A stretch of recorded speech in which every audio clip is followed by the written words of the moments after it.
Hi, this is Anne from Music Discoveries. Today's video is a mini lesson. We will be looking at a piece of mine called Sweet Blessings. It's an elementary level harp solo. I released it just last week and there were quite a few requests for a tutorial on this one. So that's what we're going to do today. Go get your sheet music, go get your harp, and let's practice.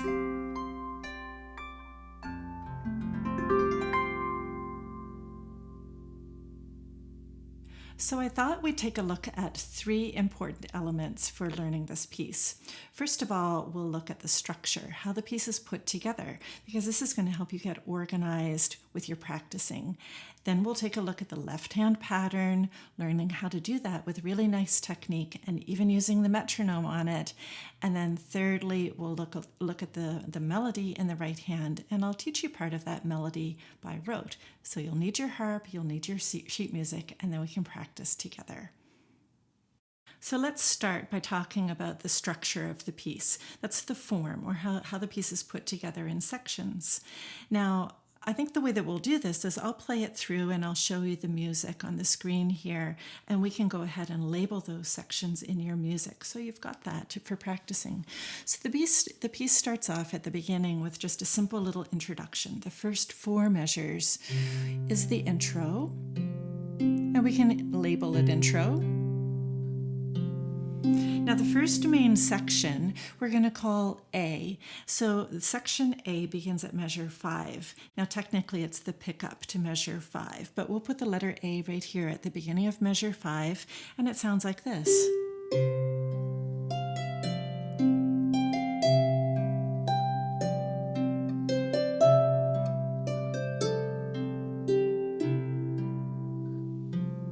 So that's the first phrase or the first musical thought. We're going to call that A.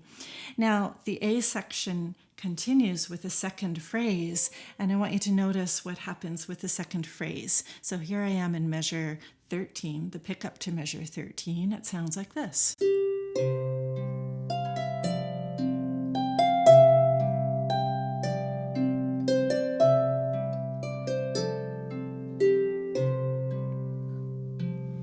Did you notice it's exactly the same except for the last two notes? So instead of the last two notes being G, E, the second phrase ends with G, C. So I think what I'd like to do is label measure 5 as section A, and then we're going to label measure 13 as section A1, just to let us know that it's exactly the same with one tiny change, that the one after the A means there's something a little bit different about it. Then if we move to measure 20, we will see something completely new. This is your B section, and it sounds like this.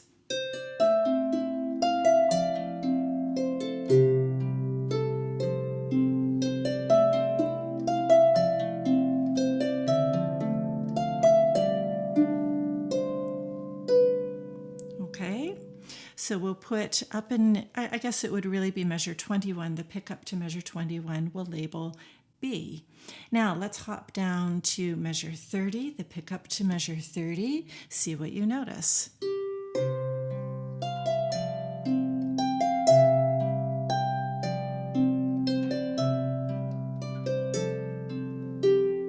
That's the A section again, isn't it? Now, is it A or is it A1?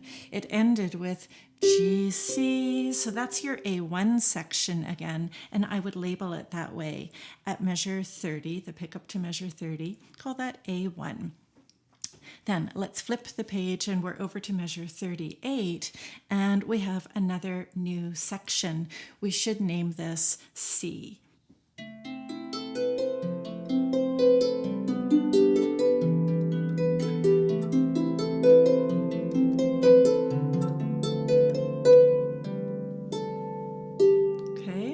And then the final section is at measure 47, the pickup to measure 47. And it sounds and looks a lot like A, but not quite the same. It's really just a little ending.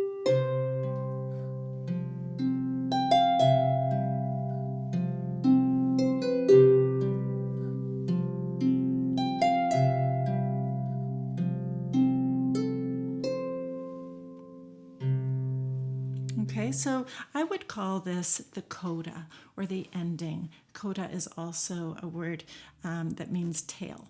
So this is the tail of the piece, or the coda. Now let's move on to the next element, which is the left hand pattern. So in the left hand, we're working with intervals of fifths, or we could also call these 1-5 patterns. So I'm in C, I'm starting on a low C. If you're on a 25 or 26 string harp, this will be the lowest string on your harp. And then I'm counting up 5, so that's C, D, E, F, G. 1, 2, 3, 4, 5. My thumb is on G. So we can call this an interval of a fifth. An interval is just the distance between two strings. And I can also call this a 1-5 pattern. Now, we need to train the left hand to go into this 1-5 pattern in a way that's very reliable and always the same. So come to the harp with your hand closed. Slowly allow the fingers to open until they're hovering very close to that C and G. Now, you want to place those two strings at exactly the same time. You need to place the two strings as a group. Now also work to make sure that once you place the strings, that you don't need to shift your fingers. So if you're going in with a rather low thumb and then wiggling to move into a better hand position, you've just created 2 steps for yourself. So you want to work on hover, open, and place the 2 fingers as a group. Now you're going to want to close your finger 3, and then the thumb closes fully. Now let's reopen the hand and try that again. So hover, open, and place the 2 fingers as a group. And let's practice closing once again. You'll notice that my finger 2 is hanging downward. We don't want your finger 2 to be up on display here. So fingers are pointing downward, thumb is pointing upward. And let's close the finger 3 all the way into the palm of the hand. Okay, right now you should feel 2, 3, 4, and 5 all touching the palm of your hand, and then your thumb will close. All right, the next position will take us to an F1-5 pattern. So that's F and C. Notice with this position, you're skipping three strings in between your finger 3 and your thumb. Okay, so we close the F. Make sure you feel 2, 3, 4, and 5 all in the palm of the hand, and then your thumb closes fully. Now, let's work on playing this in rhythm, and what you're going to want to try to do is place the next position when we are on count 3, like this. It will sound like this. 1, 2, 3. 1, 2, 3. So you're placing your hand when we say 3. Shall we try that together? I'll count you in. It's 1, 2, 3. 1, 2, place. 1, 2, place. 1, 2, place. 1, 2. Good, beautiful. So were you able to place your 2 fingers at the same time? Keep watching that you place both strings as a group. Now, this is a really good place for us to talk about the metronome. I know many of you know that practicing with the metronome is a good idea, but sometimes we get ourselves into a situation where it feels frustrating and it feels like you can't do it.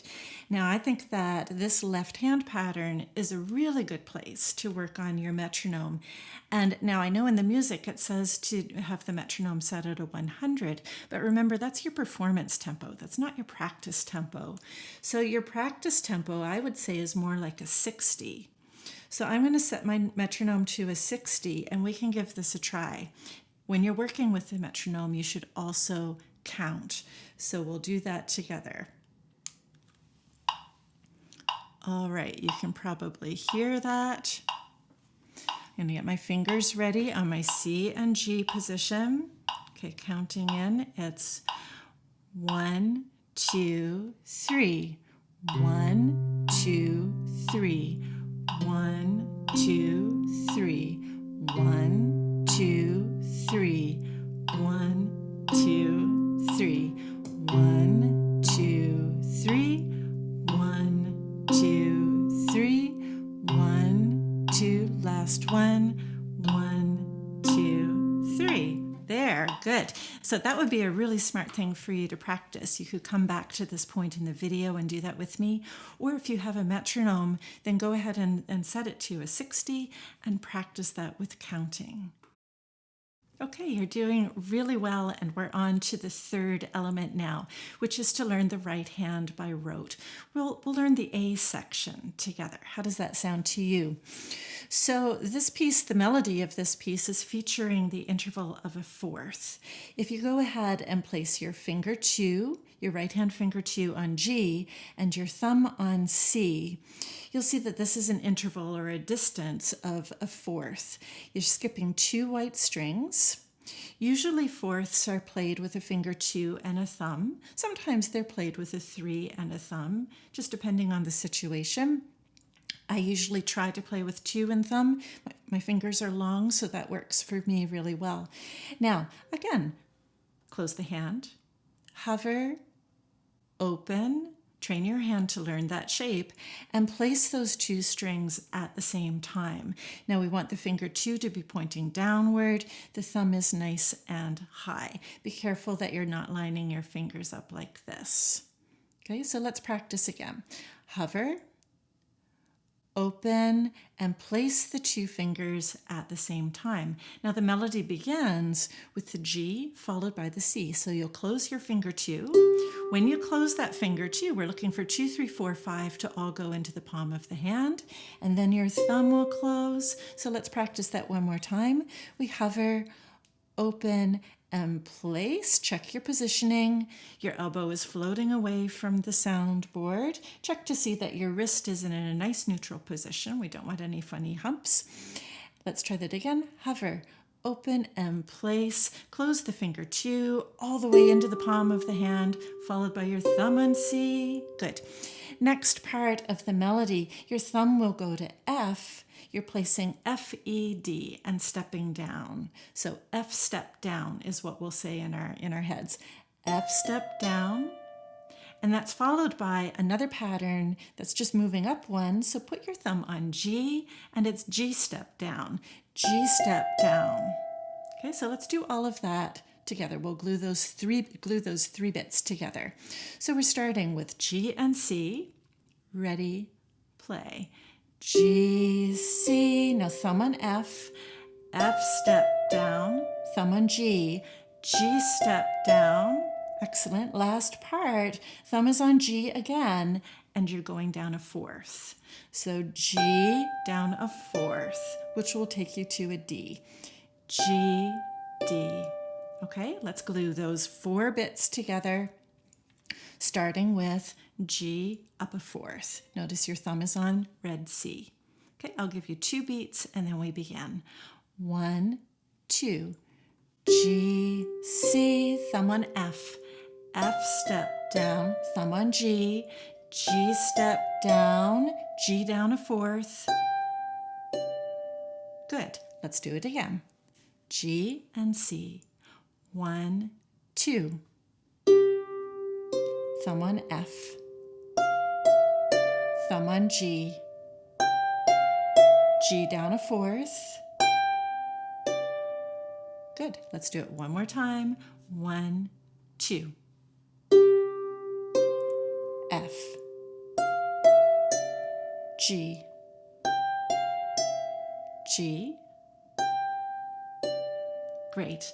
Let's learn the next part of the phrase. So next part, you'll place C, D, E with 3, 2, and 1. So we'll think to ourselves, C step up. C step up. Here it is again. Place C, D, E. I'll count to 2. 1, 2. C step up. Great.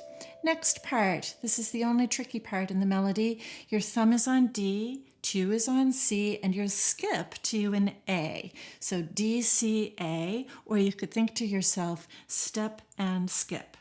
Step and skip. Let's practice that again.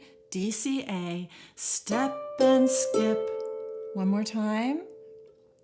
Step and skip.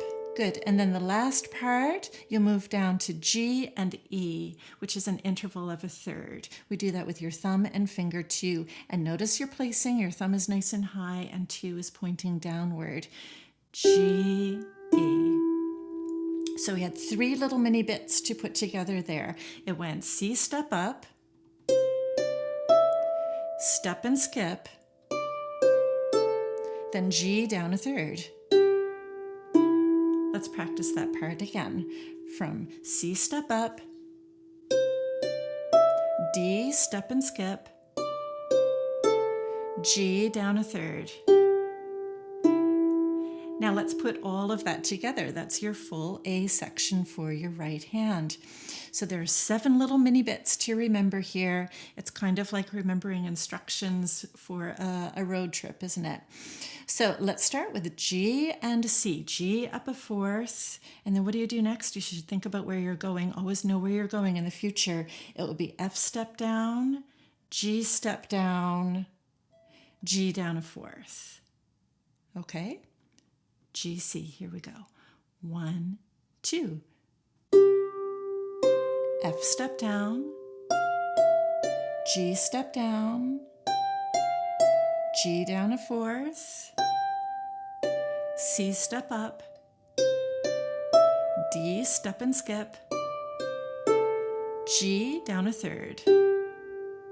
Excellent. Very good. Let's do it again, but this time I'll add the left hand so you can hear how it all fits together. So G and C are ready to go. I'm going to start with the left hand introduction and then you can join in with me. 1, 2, 3. 1, 2, 3. 1, 2, 3. 1, 2. G, C.